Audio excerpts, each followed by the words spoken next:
guys, your girl Sakina, and I'm back for another review. This is my review for the Real Housewives of Potomac. This is season 6, episode 15. Be sure to check us out tonight on the Whether You Like It or Not panel on Scotty by Nature TV's YouTube channel.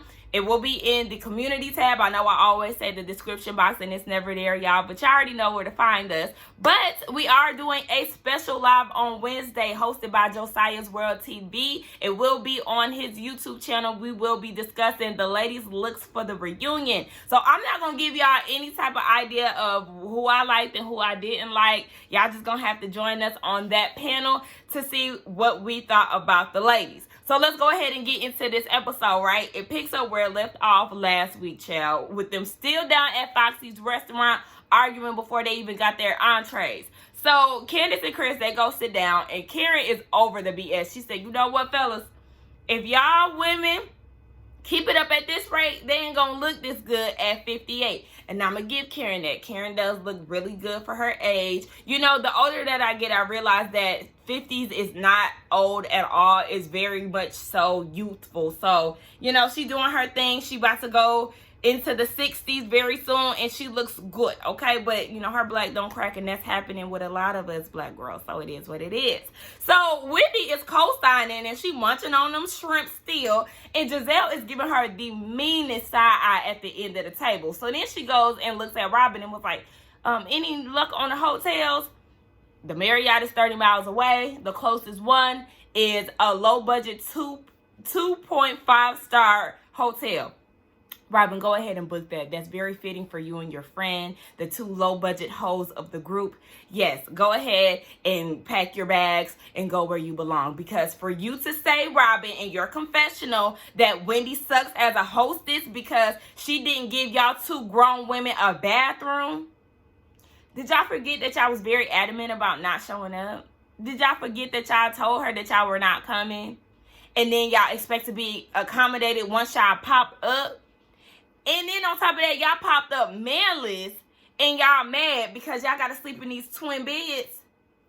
It was that room that the Green-Eyed Bandits is in with the 3 twin bedrooms, with the 3 twin beds. It's perfect for the Green-Eyed Bandits and Ashley. The 3 bitches who ain't got no men in attendance. Yeah, y'all go ahead and bunk together and figure it out. Y'all so mad about this bathroom thing. Now, I'm going to give Robin some slack. Though she gets on my nerves, I'm going to give her some slack. And I understand the reason why she wouldn't want to have a bathroom shared with a man and she's on her cycle. I don't have time for men trying to be rude, talking about how they smell stenches and all of that. Like that type of stuff rubs me the wrong way. I even hate when women do that. When they try to judge women for how they smell or whatever when they on their cycle. Well, when the lining of your uterus is coming out of your body, sometimes it's not the best smell. You know, I don't like stuff like that. I remember one time I was having a conversation with a coworker and they was talking about, but then you just need to get in the shower. Like, why can't you just be understanding as a female instead of like trying to go hard to prove your cleanliness? Like that type of stuff just don't sit right with me. But I'm gonna give her some slack on that. But girl, go ahead. Y'all can move along because the energy between the two of y'all is off anyway. Y'all killing the vibe. It's all supposed to be about GVO and y'all ain't living up to that. So they on their way back to the house and Karen is like, baby, this was so stressful. We see that Candace is rubbing on Chris' head and G points it out. So Mia was like, when bitches fuck up, you gotta make up. And Candace is like, in her confessional, I just wish that Mia would shut up. Like, I know how to tolerate people who push buttons like Ashley Forehead Darby. But Mia, yeah, girl, give it a rest because at this point, y'all been arguing since the moment that Candace walked in the door and it's just getting tired. I need y'all to live up to GVO. We trying to have a good time and y'all arguing and tossing salads and stuff. It's too much. So then we see Robin on the other side of the van and she is complaining about her cramps. Robin, you knew that your cycle started and you know how bad your cycle is when you was on your way there. What you should have did was drove back to your house because nobody cares. Like, you're literally killing the vibe. And girl, you will not be missed if you go home. Trust. Okay, now Karen is noticing that Robin looks miserable as hell. So in her confessional, she was like, you know, I wish one would just pop up. That would be a good surprise for her. Maybe she wouldn't look so miserable. She can get up under, get out of Giselle's ass because she's a bad influence. Girl, is Juan coming? It's funny that they both have like the saying. Is Jamal coming? Is Juan coming? The answer is no for both of those. So, girl, both of y'all can get the hell on because we do not care.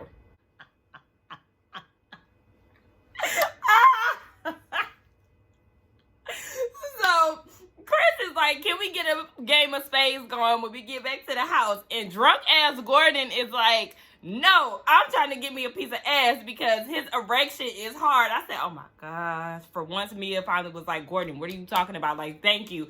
Girl, stop your husband because don't nobody care about that old peen being hard, sir. So then Gordon tried to throw shade towards Eddie and Chris, talking about they dick is average. So here come Candace. Oh, no. Ain't nothing average about that peen. Girl, but hold on. Remember that reunion when you said that y'all have decent sex? Oh, now you want to try to go hard for how your man be stroking. Okay, girl. So she was like, yeah, that brown peen is on point. And Gordon was like, his dick is not brown, girl. It's white. And then Mia chimes in, it's pink. Yes, actually, white men's peens are pink. So Mia is right. So then he was like, oh, y'all want to see? So Chris gets up and tries to like unbutton, not tries, but he like loosens his belt and try to unbutton his pants right in front of Wendy's face. So, you know, she's screaming, and then you see Candace's face. Candace is irritated, like, you better not. That's Bravo with the edits for the win every goddamn time with Potomac. This shit is too funny. Gordon is out of control, okay? Now, he wants to try to get up and pull out his peen. And then Robin is egging him on. How y'all trying to stop Chris but egging on Gordon? And he drunk as hell and more liable to do it. Whereas Chris is more on the alert side of things. But child, whatever. So Robin is egging him on. And now, you know, everybody is turning their heads. Eddie like, what the fuck? Because Eddie is sitting right next to him. Dre, Skylar's husband, got his head in the damn corner to where you can't even see nothing. And then Gordon goes and says that he want to see some pussy popping. Oh my gosh. This man is out of control. So then Ashley, in her forgetful mind, she must still got mommy brain or some shit. She talking about Michael don't conduct himself like that when he's in front of a group of people. Flashback to 5 years ago, where he was actually pulling his pants down. He actually pulled his pants down, whereas G and Chris, they acted as if they were going to. Your husband actually did that and showed his undergarments. So, what are you doing? Girl, shut the fuck up. Your man is inappropriate as fuck. So, you might need to shut the fuck up. Now, if somebody else's husband, I mean, not somebody else's husband, if somebody else wanted to make that statement about G, okay. Or if they wanted to make that statement about your husband, okay, you know why? Because your husband is the one that's doing the shit. Yeah, Gordon might be his new partner in crime, but let's not forget that your husband is trash and he touches ass. So, bitch, fuck you. Everybody is in their rooms at this point. They're back at the house. And Chris is telling Candace, I'm sick of your shit. I'm sick of y'all shit, okay? Y'all women always going back and forth. Like, me and Ashley, we was about to come to the end of the road. And then Candace is like, yeah. And then she took a side road and tried it down at the restaurant. And that I could definitely agree with, because Ashley, you should not have asked Chris that question. And Chris, it would have been preferred for you to swerve her and not answer the question at all. But he gonna say, you know, you gonna hate me for this, but she's actually not that bad. And Candace actually agreed, but, you know, listen. They just don't get along. I know I do for me, I favor Candace way more than I do Ashley a lot of the times. And you know, some people's personalities are just not going to mesh. So she said she gonna pinky promise that she's done arguing, because Chris did say that she knew that you was gonna fall into the trap and you went right into it. Yes, girl, I said that last week, Candace. You gotta be more smarter than that, because you did play right into Ashley's foolery. But she promised to be on the GBO train, so we gonna see. So Giselle, it's funny how Wendy is bitter because she didn't accommodate you, but yet we could consider you bitter as well, because You're mad that she got your ass together for talking about her husband, and then you wanted to make her pee outside as if she was a motherfucking animal. Girl, get your ass out of here. Nobody cares about your broken toe, bitch. That's karma for being an asshole. How about that? And inviting them to a damn construction site where they're liable to break 3 toes as well. Girl, this whole victim thing that the Green Eye Bandits are trying to pull is falling very flat. The fact that y'all keep saying, you know, Wendy doesn't care. What do y'all want her to do? What do y'all want her to do? Robin, you talking about there's no bathroom for us, and what if Juan came? See, that's where you got it wrong. That's where you got it wrong. We knew that Juan was not coming. Do you not understand that? Juan was not showing up. Ma'am, he couldn't show up to local activities. Why would he show up to Chesapeake Bay? We already knew. That's why Wendy skipped right over your ass, because we knew that he was not coming. And yeah, Giselle was going to bring her luggage. Bitch, well, I don't... Back up, please. I don't understand. It's just the fake madness for me. Y'all can go, because if it was that big of a deal for y'all to have a bathroom, then y'all would have took Mia's room as she offered. In 1 minute, Robin is saying she's not mad at Wendy, but then the next minute, Wendy's a pathetic host. Like, how is that? How is she a bad host? Candace wasn't a bad host because y'all was in that house, but had y'all been in the other house, then she would have been a bad host, huh? But y'all didn't give a fuck about where Wendy, Karen, and the scholar was staying down in Williamsburg. But now all of a sudden, y'all asses got to sleep in the twin beds, and it's a problem. All right. But you talking about something you want to be accommodated. Y'all ain't say shit to Candace when she had them staying in the goddamn cottage. Fuck y'all. It was the next morning, the night before, you know, the Green Eye Bandits did leave, and Wendy did peep that they left, and she thought that it was rude. But girl, the trip is better off without them, or the house would be better off without them anyway. So it's all right. Y'all had fun without them before they even got there. So Karen was like, yeah, they left. It's just as tacky as Giselle dressing. And then she mentioned Giselle, she gonna be there on time when it's time to eat, because one thing about it, she gonna grab her plate. And they did a montage of the times where she was grabbing plates and she was ready to eat some food. But Mia and Gordon was talking, and Mia mentioned the fact that there was no, I guess, luxury on this trip, and her and Gordon are used to vacationing a certain way. There was no valet, there was nobody to take their bags. You know, there was no, what she say, turn down, whatever the hell, child. I guess she's just too fancy for me, because I don't know what that is. Now, as far as being in a large group and having a chef, I could see that, because it would just be easier. Somebody serve breakfast, y'all eat and go about y'all business. But, you know, it's just not that type of vacay. Well, all the other franchises, we in the middle of a pandemic, honey. So the international trips and all of that, where you may have been more liable to have that type of luxury, it's not there, because I guess they just wasn't letting people do that. Y'all went to the Chesapeake Bay, Beverly Hills. They went to, where they went? Del Mar, whatever. Everybody was doing local trips. So I'm sorry, Miss Ma'am. Maybe next season, if you're around, you'll be able to take a flight and get some luxury going on for you. Everybody eating breakfast, and I did think that it was rude that Gordon was trying to make breakfast just for him and Mia, and his excuse was because he doesn't know how to cook for a large group.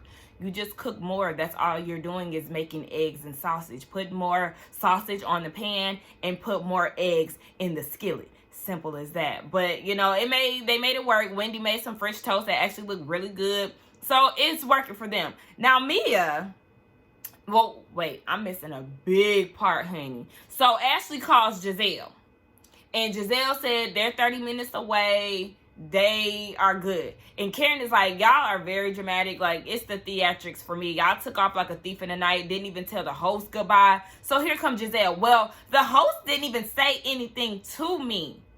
I'm glad Wendy was in attendance. Wendy came around that island and got in the camera and said, you're lying, okay? I greeted you. Flashback, she definitely did, which we clearly remember. And you were being rude and disrespectful with Wendy, Giselle. So you can stop all of that trying to play victim and lying on Wendy. So then Wendy goes and sits back down, and she said that, Giselle said that Wendy is angry. How is she angry? I didn't hear her voice get elevated. I did not see her trying to jump on you through the screen. I didn't see her cuss you out. What were the signs of her being angry? It's them green-eyed bandits that continuously try to make Wendy out to be this angry person that upsets me. And this right here is where the colorism comes to play. All right? For anybody who says that there's not colorism within this cast, it's right here. The green-eyed bandits have been on this agenda when it comes down to Wendy. They always describe her as being aggressive, as being angry, as being confrontational, whatever. When in fact, it's really y'all. But y'all keep trying to do this to Wendy for what? Wendy, y'all storyline at this point. And I'm glad that Wendy is not giving them the energy. She said what she said to y'all down in Williamsburg, and she left it there. Whereas y'all keep poking her, and y'all want to get this angry reaction from her that she's simply not giving y'all. But it's okay, because Wendy ain't stunning y'all, bitch. Y'all are so tired. I cannot stand Giselle and Robin. Both of them are weak as fuck. And it's getting old. But like I said, I'm very happy that Wendy is not giving them the attention that they clearly want. So Ray shows up with his big butt. Oh my gosh, when Ray was walking into the house, y'all was like, oh, Dookie Booty. Ray got a donk.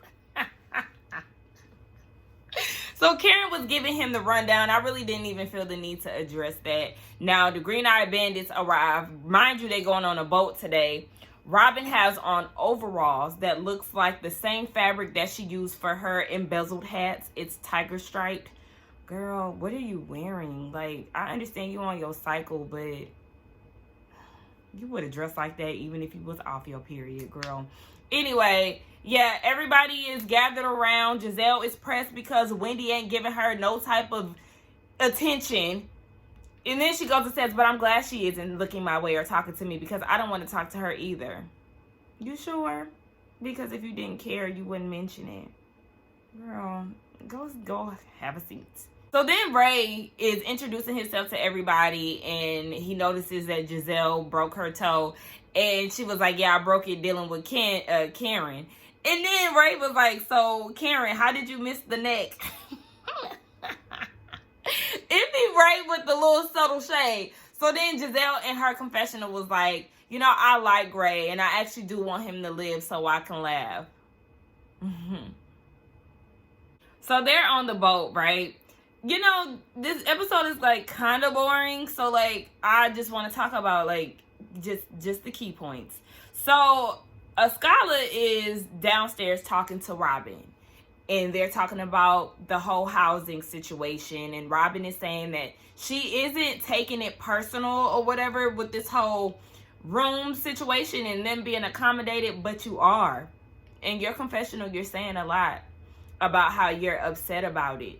And you voiced that. So I don't understand why 1 minute you don't have a problem with it, and then the next minute Wendy is a terrible host and you don't want to be around, and you know you're a grown woman and in a room that doesn't have a bathroom.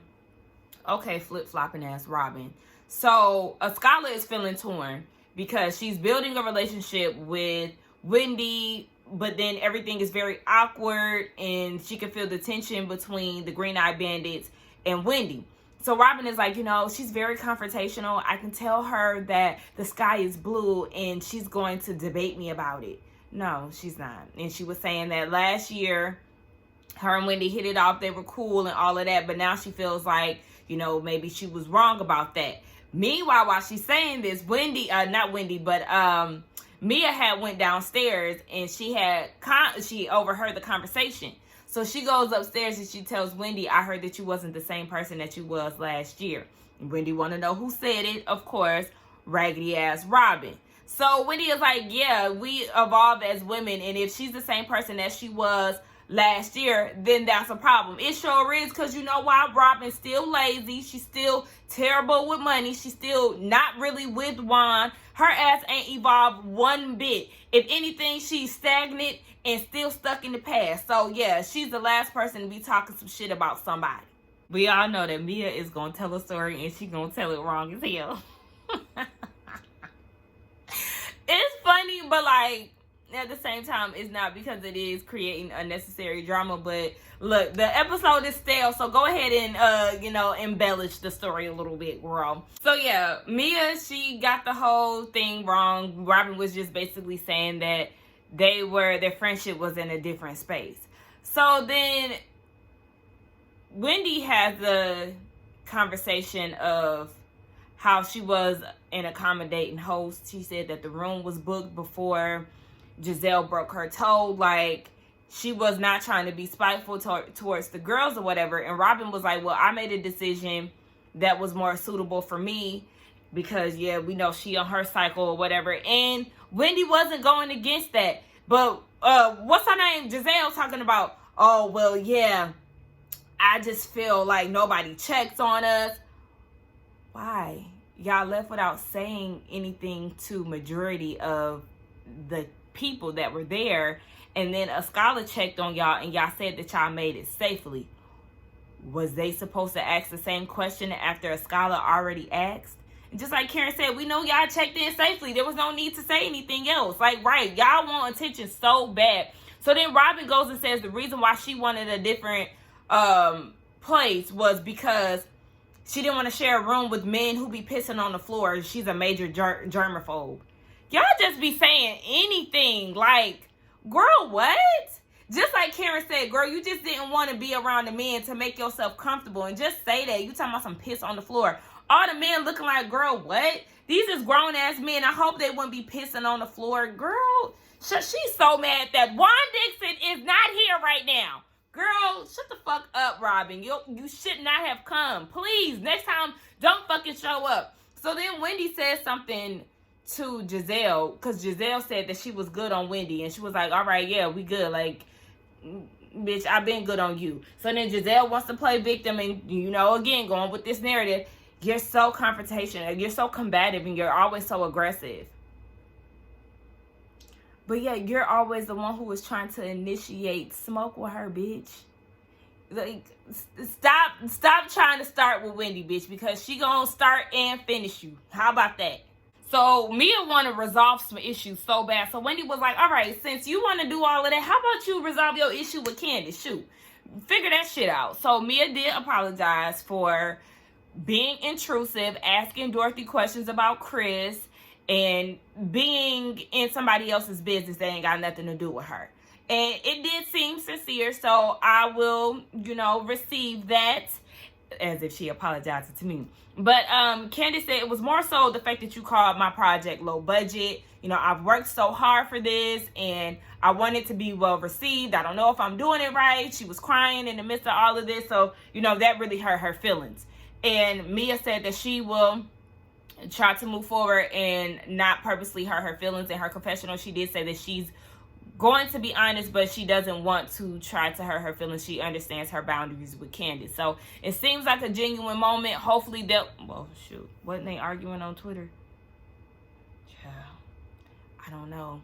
But for the moment, it seems like the issue is resolved as far as Mia coming at Candace. Because I forgot to mention, Mia did say something to Gordon about, like, she wanted to understand why Candace is the way that she is, and like basically acting as if Candace started with her when she the one who called her shit low budget and was asking her mama questions first.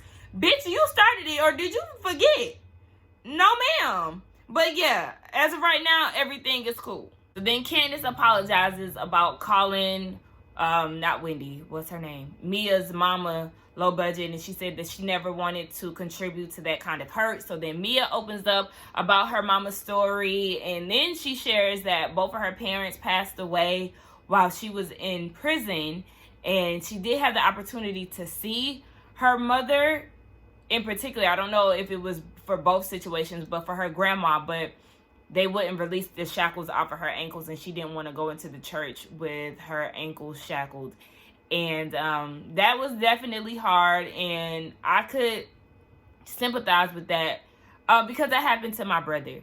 My granny, which is somebody that he's super close with, passed away while he was in prison, and that was just a lot for our immediate family to deal with because we know that he was going through a lot.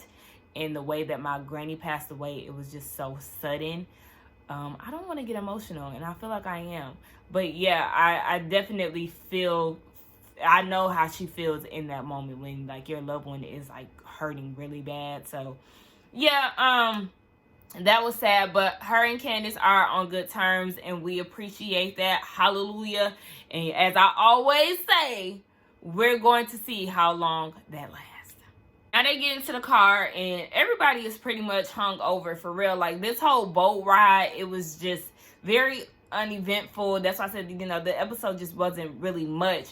But that's because they done got too turned up the night before, and they really ain't got too much energy to give for this boat ride. So everybody is asleep. Well, not everybody, but, you know, a lot of people are just asleep, Ashley included. And Gordon was like, everybody look at Ashley. Now, I heard Robin say that she caught Ashley with her mouth open. So, you know, he's poking fun at her, but I could tell throughout this episode that Ashley was a bit annoyed with Gordon. But my thing is, baby, he acts just like your husband. So I don't understand. Like, you should be right at home. You should, that blown up picture, you should feel like it's right there in your face. When you see Gordon, you see Michael, okay? So I don't understand why you so offended by Gordon, because your husband acts in the same manner, but worse. So, girl, please. She was basically telling him, like, you know, I'm just trying to sleep. Can you chill? And, you know, I could understand her frustration if she already said, you know, just leave me alone. If you tired, like, damn, nigga, let me sleep. But he just kept going. It would have been best for Mia to chime in, like, all right, you know, leave her alone, Gordon. But child, it just kept going, I guess, and she was annoyed by it. So that was the end of the episode. We'll see what next week gives. That was the end of it. Let's get down in the comments and talk. Don't forget to like, comment, and subscribe to my channel, and I will see y'all in the next one. Bye.